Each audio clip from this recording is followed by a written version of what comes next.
நான் பைபிளை வாசிக்கிறேன். பைபிளை வாசிக்கின்ற பொழுது ஒரு பாத்திரம் வருதுங்க, ஒரு கேரக்டர். நான் அந்த கேரக்டரை இப்ப சொல்றேன். இயற்கை, இறைவன் முடிவு செய்கிறார் ஒரு சமூகத்தை காப்பாற்ற வேண்டும் என்று. ஒரு தாய் தந்தையரை தேர்ந்தெடுக்கிறார். அந்த தந்தையின் மூலமாக அந்த தாயின் வயிற்றிலே ஒரு கரு விழுகிறது.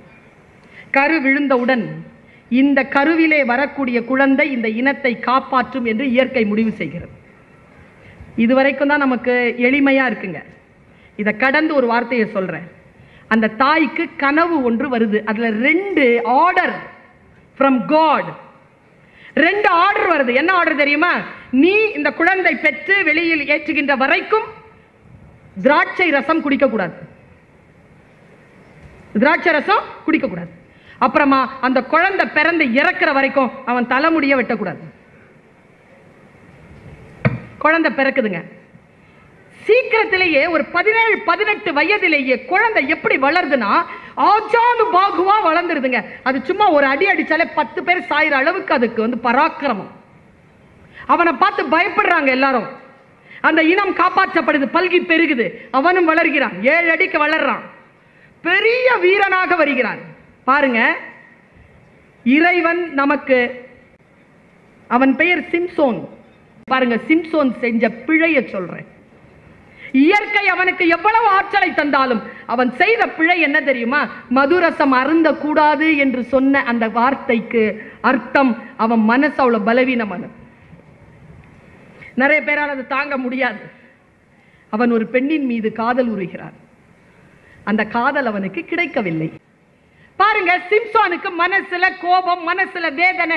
இந்த பெரிய ஒரு ஆளை இந்த பொண்ணு ரிஜெக்ட் பண்ணிருச்சேன்னு சோகத்துல இருக்கிறானா, அவனுக்கு தெலிலால்னு ஒரு தோழமை கிடக்குது. சேர்ந்து சுத்துறா, சாப்பிடுறா, பயங்கர என்டர்டெயின்மெண்ட். அவளை விலை பேசி விடுகிறார்கள். ஏய், இந்த சிம்சோனை கொல்லணும். ஐயோ, நான் உனக்கு 100 காசு தரேன். அவன் உடம்புல எங்கேயோ இருக்கு பலம், எங்கன்னு தெரிஞ்சு கொடு. நான் படிச்சுக்கிட்டே இருக்கும் போது பயந்து போனேங்க நான். ஐயோ, சொல்லிடுவானோ சொல்லிடுவானோ. சிரிக்கிறான். நல்லா தெரிஞ்சுக்கோங்க, ஆற்றல் கொண்டவர்கள், அருள் கொண்டவர்கள், பதவியில் இருக்கக்கூடியவர்கள், அதிகாரம் கொண்டவர்கள், தயவு செய்து அந்த அதிகாரம் உங்கள் கையில் நிலைக்க வேண்டுமே என்று பயப்படுங்கள். சாதாரணமாக அதன் மீது ஏறி நின்று கூத்தாட முடியாது. சிம்சோன் சிரித்துக் கொண்டே சொன்னான், என்னை அக்கினி கம்பிகளால் கட்டினால் நான் செத்து போவேன். அன்னைக்கு ராத்திரியே அக்கினி கம்பியில கட்டுறாங்க, அறுத்துட்டு வந்துட்டான். அவ சொல்றா, அக்கினி கம்பில கட்டினா செத்துருவேன்னு சொன்ன. ஏய், சாதாரண கயிறுல கட்டினாலே செத்துருவேண்டி. அன்று இரவு அவனை சாதாரண கயிறால் கட்டுகிறார்கள். அதையும் அறுத்து கொண்டு சிரிச்சுக்கிட்டே தெளிலால் முன்னால வர்றான். தெளிலால் என்ன செஞ்சா தெரியுமா? தெளிலால் முன் சிரிக்கிறான்.